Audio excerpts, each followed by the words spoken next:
얼어붙은 한일 관계의 최대 쟁점인 강제동원 배상 문제 해법을 모색하는 민관협의회가 어제 출범했습니다.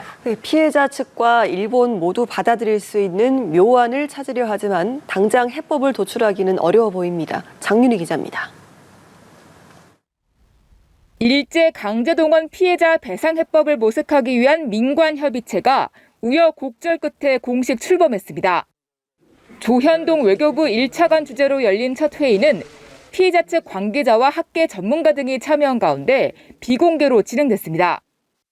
정부가 협의체까지 꾸려 강제동원 문제 해법을 찾아 나선 이유는 이르면 올 가을쯤 일본 기업의 국내 자산을 현금화하는 절차가 가능할 수 있기 때문으로 보입니다. 앞서 우리 법원은 2018년 신일본 제철과 미쯔비시 중공업을 상대로 강제동원 피해자들에게 배상하란 판결을 내렸지만 일본 정부와 이들 기업은 배상 이행을 거부했습니다. 결국 피해자들은 해당 일본 기업의 국내 자산을 찾아 현금화하기 위한 절차를 밟고 있습니다.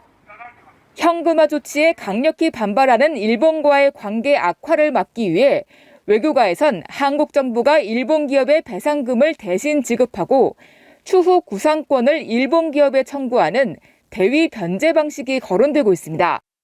한일 양국 기업이 자발적 참여로 공동 기금을 만들어 피해자에게 위자료를 지급하는 방안도 검토되는 것으로 알려졌습니다.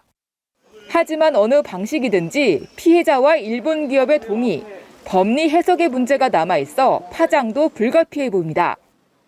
피해자 측은 정부가 대안을 미리 마련해놓고 협의체란 포장을 씌우려 한다면서 가해 기업 측과의 직접 협상을 요구했습니다. 직접 협상이 이루어진다면 대리인 지원단은 피해자분들의 동의를 구해 협상 기간 동안 집행 절차에 대한 조정을 검토할 것입니다. 협의체 출범까지 진통을 거듭했지만 피해자 측과 일본 정부 모두 받아들일 만한 방안을 찾는 작업도 녹록지 않을 것으로 예상됩니다. 연합뉴스TV 장윤희입니다.